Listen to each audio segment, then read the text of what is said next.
It's Bianca. I am your guide to having a happy, pain-free, feeling good period. But more than that, I'm going to help you just feel good in your body all month long. And so it has been 2 weeks since my continuous glucose monitor has been put in, and there have been some lessons. Oh man, have there been some lessons. Now, the first thing that I want to say about wearing a CGM is that, or continuous glucose monitor, is that the intel that you get is so tailored. It's like exactly what's happening in your body as it's happening. There is no information more valuable that I have ever been able to take for myself.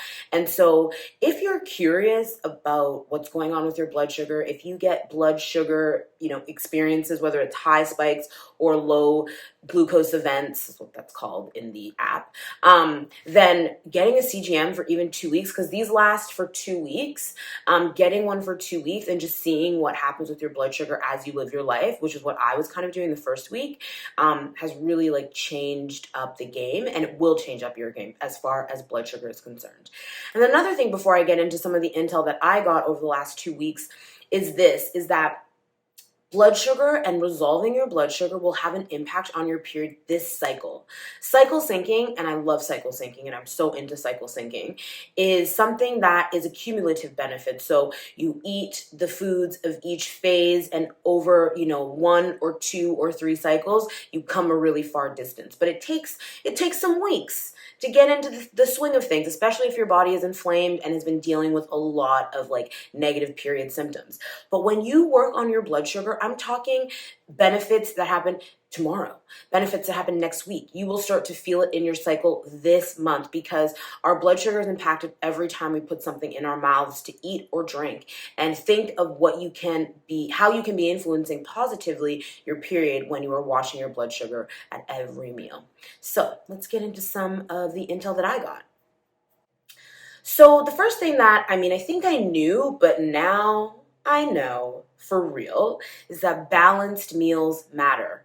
The body knows. It has to be protein, fat, and carbs, but good carbs. And so there were times when I was like, okay, I'm gonna go to bed. And if you have blood sugar, a low blood sugar event in the night, you wake up. It's just that's what happens, because your body slips into a light type of sleep that you start to experience wake up symptoms, I gotta pee vibes. And so I would sometimes be like, oh, I'm so tired. I just want to make something small and have yogurt and maybe berries. Low glucose event. I would maybe have granola and yogurt. Low glucose event. And so you need to have protein, you need to have fat, and you need to have carbs or something fibery that is going to give you some staying power as you sleep through the night. And this just goes for every single meal. Anytime I tried to short it, my blood sugar would have some kind of negative impact. A spike and a dip was most commonly experienced for me. And the carb that you choose matters. And so there were moments that when I would start to notice that I was getting closer to low blood sugar. So the range is, the low range is 3.9 and the high range is 10. And so I never got over at any point over 8.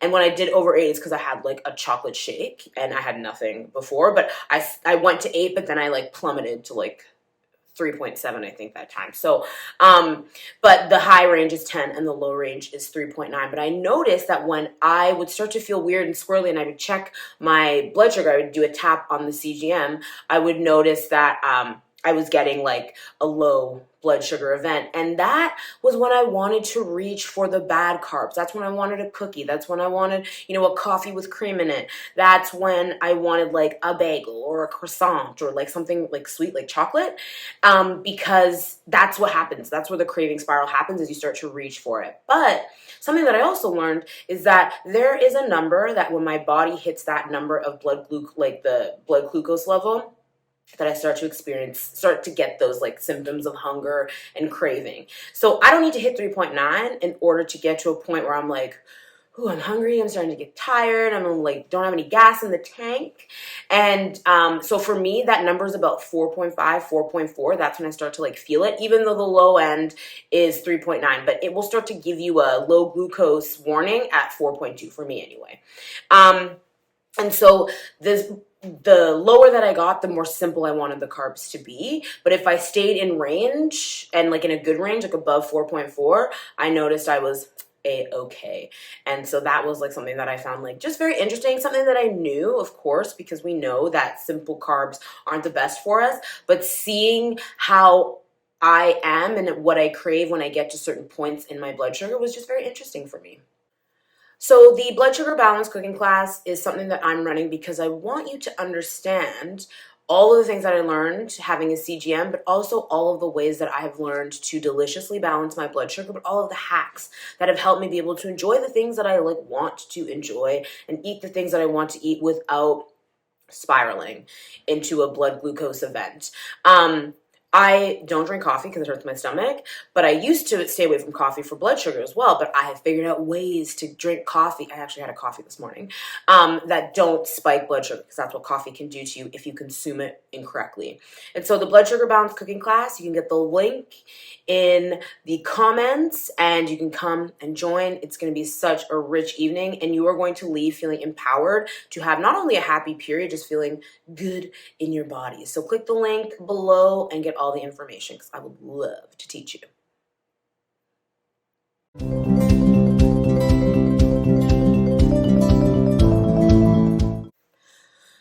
Grain-free and carb-free living, or low carb even, was not for me. And I don't think it's for a lot of people, but I'm not your doctor. I'm not even your cook. I'm just your friend on YouTube. And I'm just sharing with you. But for me, low carb, no carb, it ain't it. So the days that I would try and continue with like a low carb, no carb vibe, I was so tired. I was extremely hungry. I was having to eat well before the 2-hour digestive window had been up. I was getting low glucose events left, right, and center because there's just no carbs in there to keep the energy up. And so before, I used to think that that feeling was good. That meant progress. That meant my body was like losing weight and snatching itself for the summer. No, what was happening was low blood sugar and the spiral of hormonal challenges that can come from that. So a low glucose event is just as bad as a high glucose event. And both of those cause cortisol and insulin to be all amok, because when you go into a low glucose event, your body gets stressed. Your body thinks, I gotta get out of here, get some food, fight or flight. And what that does is it starts to shut off sex hormones. So progesterone, estrogen, prostaglandins, all of those things that help us have a happy period when they're balanced and equilibrium get spiraled out of balance when we hit low glucose events or high glucose events because of the cortisol response. And so for me, not eating carbs was spiraling me into these low glucose events, and it just made so much sense because I have been doing that for a minute. Advice I had seen potentially on the internet, don't tell anyone. And it was working as far as how I was looking, but not how I was feeling. What good is a skinny body if all you want to do is sleep? Answer me that. And so if you are someone who is experiencing like flagging energy and you're getting these like hungry, headachy, shaky feelings of blood sugar imbalance, but you are staunch in your commitment to low or no carb, I'm going to challenge you to change your mind and try something new for just a week to see how you feel. Because not all carbs are created equal. There are carbs that you can eat that don't cause any blood sugar problems, that don't cause any issues. And if you can digest them well, sourdough, looking at you, then you're going to have good results from eating them and you're going to feel better in your body. But I remind you, I'm not your cook and I'm not your doctor. I'm just your friend on YouTube. So run all of this through how you feel, but also if you are medically prescribed anything, run it past your doctor as well. And last and finally, for this video anyway, I'm going to be sharing so much more on the blood sugar cooking class. But lastly, sleep matters. So we all know this. You have a bad sleep, you wake up, you're groggy, you want the croissant, you want the sugary coffee, you want the candy, you want the chocolate bar, you want that pasta, you want that pizza. At no point in a sleepy day are you thinking, I would love that carrot with hummus. I would kill for that romaine salad. No. I mean, if that's you, call me. I would like to pick your brain. But it's not most of us. And so sleep really, really matters. So there was a heat wave in Toronto, and I couldn't get any sleep because it was hot. It was very hot. And I didn't get any sleep. Like, I track the type of sleep that I get, and I got like less than 17% of like deep, nourishing sleep for like 2 days in a row. When I tell you my blood sugar was up, down, everywhere, I couldn't get control of it. Low glucose event. Spike. The time I went up to 8 was because I wanted a chocolate shake because I was so bloody tired, and it spiked up to 8 and then dropped me right back to 3.7. So sleep really matters. If you don't get good quality sleep, your blood sugar is going to be dysregulated. That's just part of it. So much happens when we sleep, and part of that is getting a really good blood sugar baseline back based on everything that happened during the day. And if you aren't getting good sleep, your body doesn't get that chance to do it, and thus you have problems maintaining, equilibrium in your blood sugar. I've been there. I mean, I saw it. I saw the facts. I saw the numbers. It matters. I've seen it. And so once I got my sleep down, not down, but like once I got like it under control, and like once I was able to sleep better, just because Mother Nature was like, I'm tired of frying you, because climate change is real. She's really trying to warn us these days. I like, again, I was not craving things. I wasn't feeling like I wasn't having to fight myself to not eat those sweet things, because my blood sugar was just like naturally start at a better baseline in the morning because of, all of it, getting good sleep. And so like I've gotten so much information by using this continuous glucose monitor. I got another one, and I'm going to be putting that in. And also I'm going to a wedding, and so I want to test things out as far as living a really social life and what that looks like as far as blood sugar is concerned.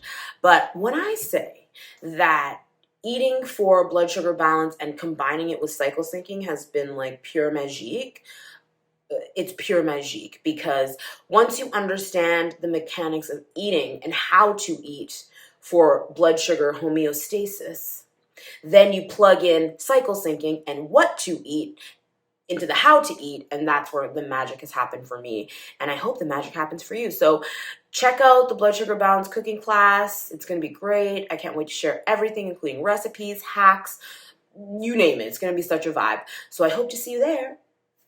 Ta-ta.